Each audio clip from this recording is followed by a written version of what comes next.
listing every single current starting NFL quarterback. Now, I did say when I made my return that I would be starting to integrate some wrestling and football with the content. This is my first foray into that. Let me know what you think. Give me some ideas down below after I'm finished. But what we're going to be doing is we're going to be going through every single quarterback who started last week. They're right here in the order of AFC News, NFC News, North, East, West, South. And then we're going to be putting them into one of these 7 categories, which I have set up, all from MVP all the way to horrendous play. Now, as you may expect, the graph will likely go like this. However, I think you might see this graph a little top-loaded because this year we've seen actually a lot of pretty good quarterback play. Now, you do have your exceptions, of course, but I will say that most quarterbacks, especially last week, did very well. Now, I would like to add that this is based on this season only. So, for example, Aaron Rodgers is not MVP candidate because, while his past career was great, this year he's not been stellar. So just keep that in mind as I go through. If you disagree with any of them, just look at some of their stats and see where I'm coming from at least. But we're going to get started with the AFC North and the Pittsburgh Steelers with Russell Wilson. Russell Wilson has been really interesting this season because he didn't play because Justin Fields was playing. Then he came in, the Steelers started to win a lot, and he wasn't playing like stellar football. Like he was doing really well in the middle weeks, but more recently he's kind of cooled off and just become a game manager. So I think I've got to put him into a good player category. I don't think he's top caliber, but I think he is better than a game manager because he can throw those bombs and dots at the same time. He's getting a lot of yards per game, and then he's averaging like 2-ish touchdowns per game. I can pull it up right now. Russell Wilson, let's see. He is 6-3 as a starter this year. He has a little over 2,000 yards. He's only at 1.5 on interception percentage, which is really good, and only 4 interceptions on the season, which is an impressive statistic for how often he's played. I think he's fumbled once or twice, but other than that, he's played really, really well. Good for Russ. Definitely not the best quarterback in the AFC North, nor is he top 2. Coming up, we have Lamar Jackson, MVP, and Joe Burrow, MVP. Now, Burrow should win MVP. He's played the best, except for maybe Josh Allen, this season. Lamar has definitely played incredible, but Lamar is being held up by a good record and a good defense. Josh Allen is being held up by a good record and a fine defense. Burrow is being held up by a horrible record and the worst defense in the league. Now, any 3 of them, I think, can make a good case for winning it. Maybe you can throw Saquon in the mix, but anybody else is not winning this award. Jared Goff is not winning this award. Mahomes is definitely not winning this award. I don't know why people have been saying that. But both of these two have played stellar football. Burrow leads the league in passing yards. He has 4,229. Lamar is at 5 on that list, and as a running quarterback, that is impressive. On here, it doesn't list how many rushing yards he has as well, but still, they're top 5 in passing yards, and in passing TDs, they're the top 2 guys. It's a very impressive thing. Joe Burrow is 7-8 with 39 passing touchdowns and 4,200 yards. Meanwhile, Lamar Jackson is 10-5 with 3,700 yards and 37 touchdowns in the air. Like, what? It's insane. But both guys do probably deserve to be at least in the MVP conversation when it comes time in February when they inevitably vote for who it's going to be. Then we have Jameis Winston. He's a game manager this season. Like, he did okay. What was that snowy game? Steelers. He did well in the Steelers game, even with that bad interception. He did well for like the beginning of his run as a starter, and then he's kind of like cooled off lately. Hasn't really led the Browns to anything eventful, and he's just there to play because Deshaun's hurt. Hopefully Deshaun gets cut during the offseason because it's Deshaun Watson. It's Diddy Watson. I don't think we want him on an NFL team anymore. We move on to the AFC East with the other MVP guy, Joshua Patrick Allen. As I mentioned earlier with Joe and Lamar, insanely good football. Like, I think in reality, the debate is just Josh and Lamar. Joe should probably be in that debate. I don't think he's going to be, but you can make a case for either one of these guys. Lamar is like the passer. He's a lot more proficient. And then Josh is a much better, like, both ways, which I think last season would be like, what, Lamar, not the runner of the two? Like, it makes zero sense logically, but it's exactly how this season has played out. Both of them are playing with great records. The Bills can still win the AFC 1 seed while it is a bit of a long path for them. I don't think the Ravens can anymore. They've been knocked out of that. But either way, all three men have led their teams to very good records and starts. Then we move on to a bit of a slump, the rest of the AFC East. Now, I think if you go through these three guys, they're all in the same kind of patch, but in different ways. I think Tua this season has played a little bit below average. For a while, he led the league in passing yards, was doing well with touchdowns, but more recently, he's cooled off. He's starting to throw some more interceptions. He's fumbling the ball. He's not getting as many passing yards as he used to. And while he was a game manager or a good player even for a while, more recently, he's become below average, and that is hurting his team more than helping it. And that's what the harming their team category will be for a few people a little bit later on in this list.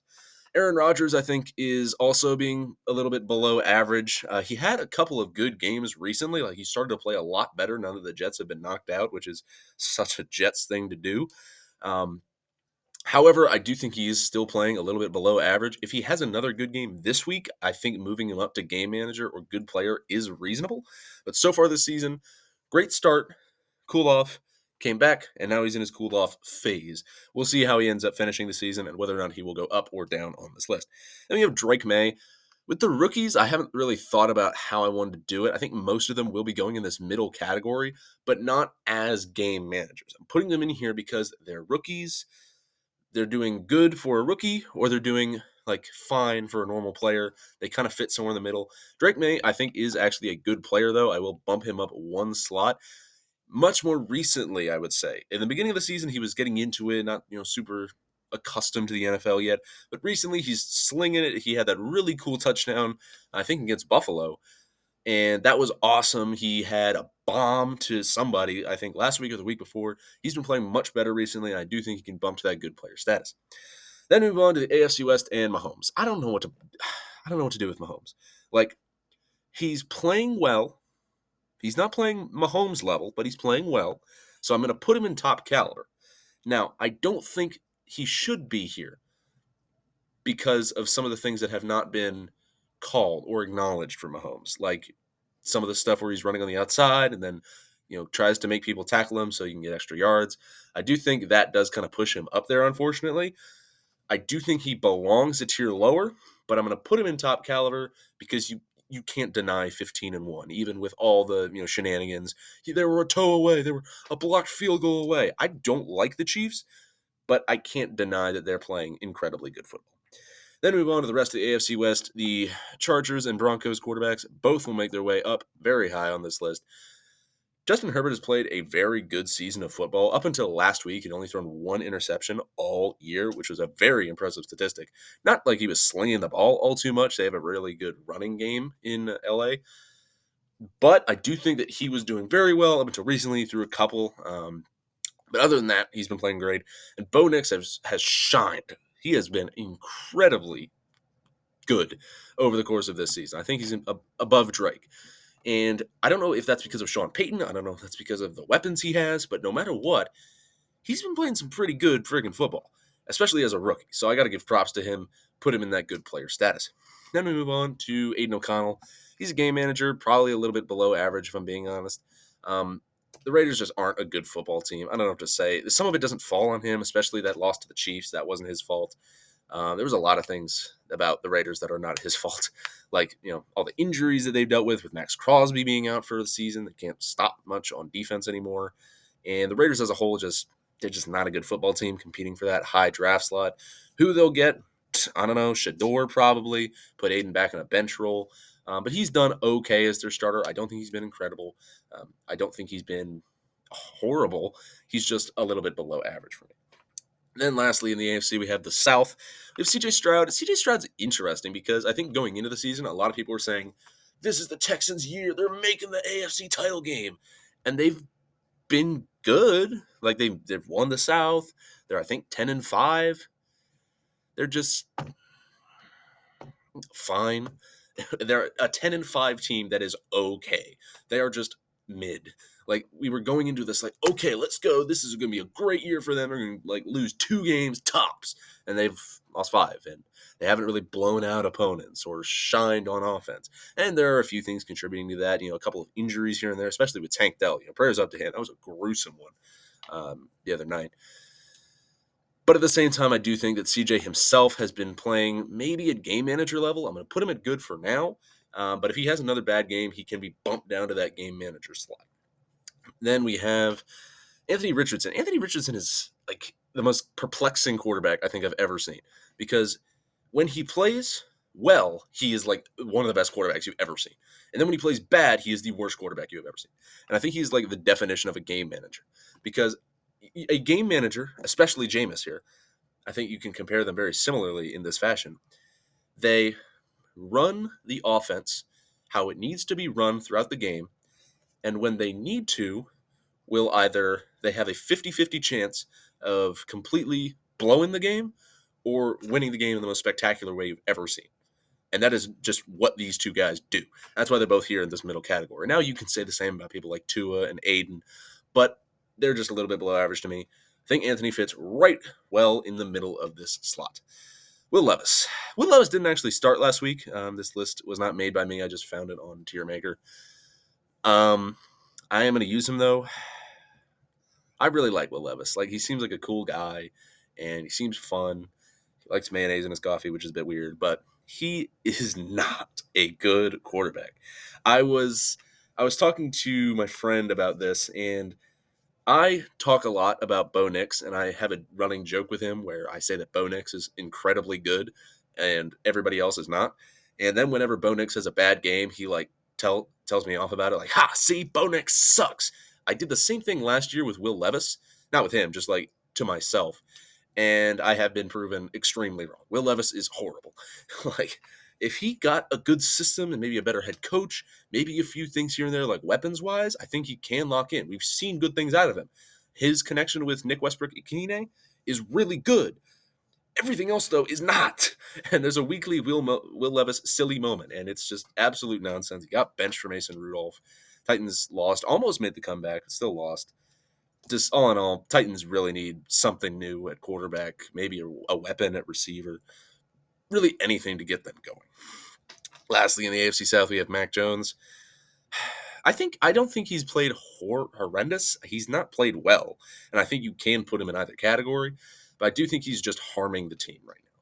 Like, he is not helping this team in any way. Let me pull up his stats. Mac Jones, there he is. So he has played 5 games. He is 1-4. His completion percentage is pretty good. He's got a 65, not crazy or anything. He has 5 touchdowns to 7 interceptions. He has a 76 rating. Like, he's not playing incredibly well. I don't think he's as bad as Will Levis has been playing. He's still not playing well at all. Once again, the Jaguars, obviously with Trevor Lawrence being injured, what can you do? I think they don't need to look for a quarterback replacement anytime soon, but do not be surprised if in like the 3rd or 4th round they take a Jackson Dart over next year's draft, just so that Trevor Lawrence can have somebody to help work with him. And maybe not Jackson Dart, maybe another one of those guys out there.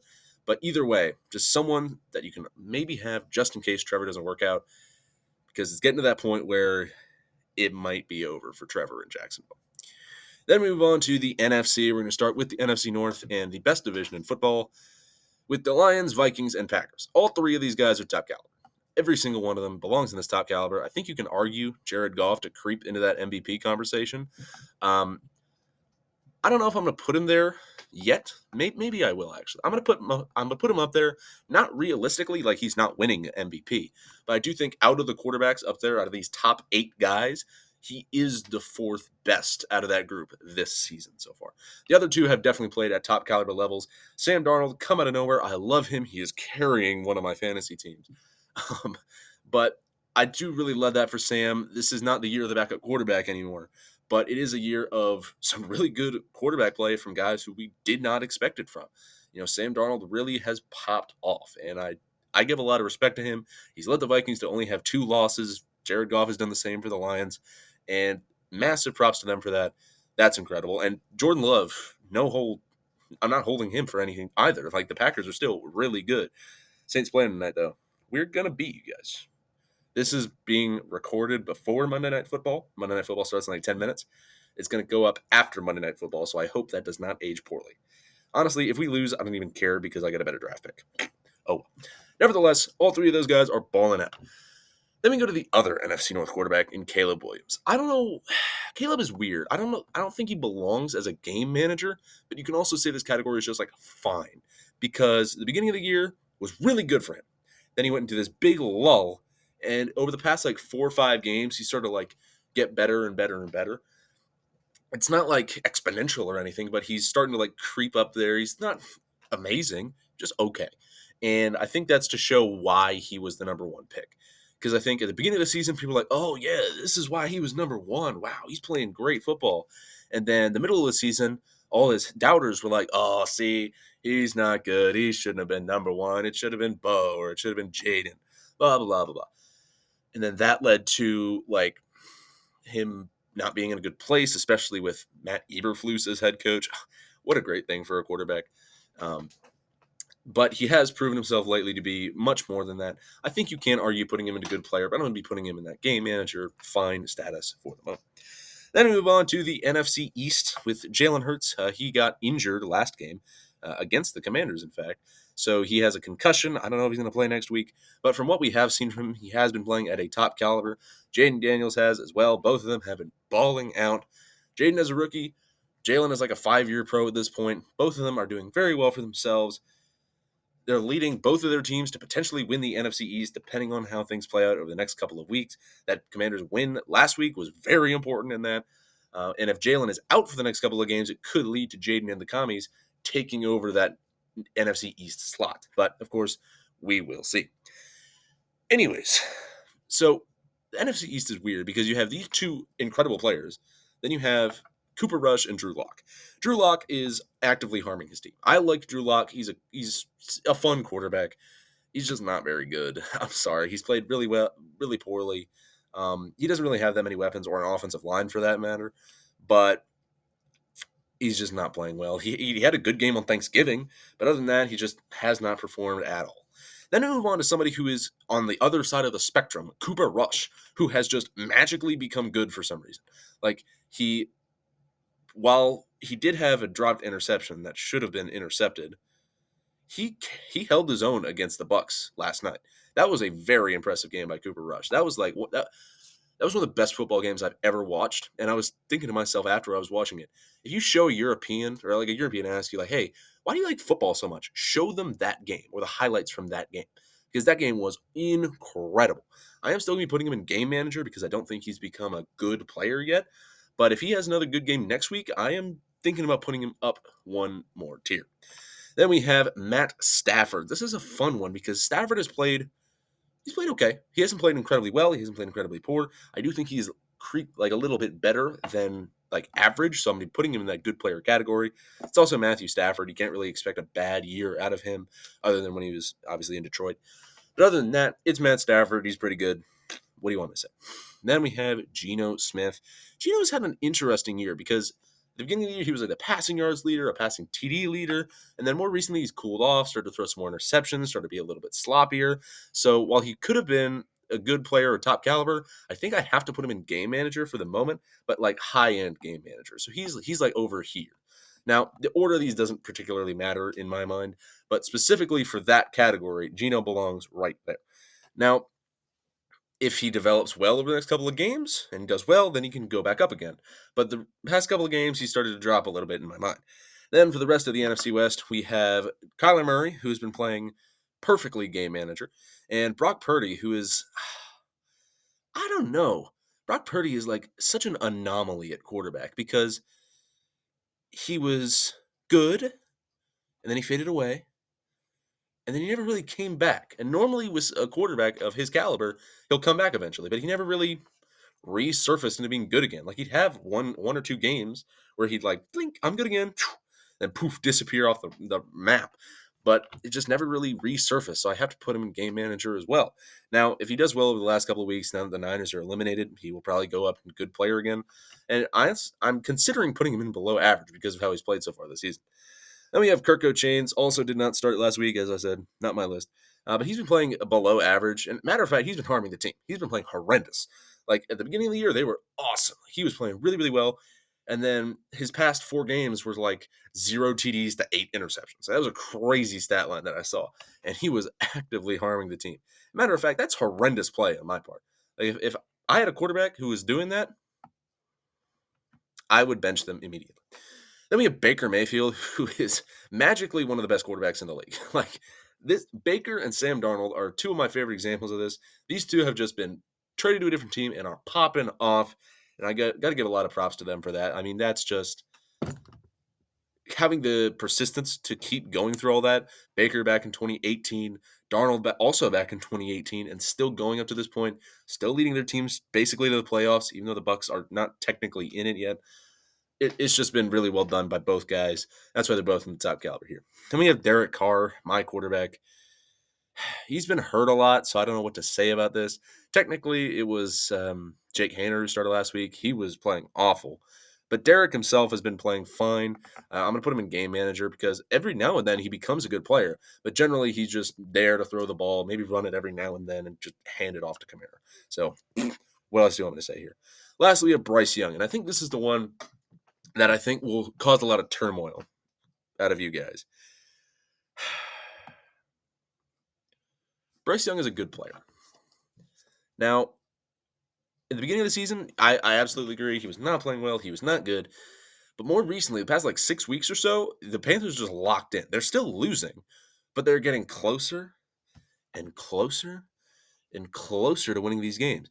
If I look at this list, Bryce, I spelled Bryce wrong. Bryce, he is the 30th quarterback on this list, which is like passing stats. He's 3-7, which doesn't sound all that impressive. But if you look at what he's been doing over the most recent games, he's improved quite a bit. So if you look, let's look at his last 5 games. Now he's only won one of those this week against the Cardinals. He has thrown a touchdown in every game since the loss to Washington. He has only thrown 3 interceptions in 6 games, which is pretty good relatively. And in that same amount of time, he's thrown 7 touchdowns. He's averaging a lot of yards per attempt. He's taking a lot of sacks though. He took a lot of sacks against Dallas. But other than Dallas, he hasn't taken too many sacks. He's rushing for a couple of yards every now and then. He's picking up multiple rushing touchdowns. He hasn't fumbled as often. So I think he's just doing a lot better, and I believe he does belong in that good player category. So nonetheless, do you agree? Do you disagree? Let me know down in the comments down below. And I was relatively right. It is doing that little like pointing thing, and then it goes right back down again. We will see how this changes by the end of the season. I will make one more of these come that time. But now, wish you have a good day, good evening, good night, good morning, good dawn, good dusk, good whatever. Make sure to watch any former or future videos on the channel. Josh Allen for MVP, and goodbye.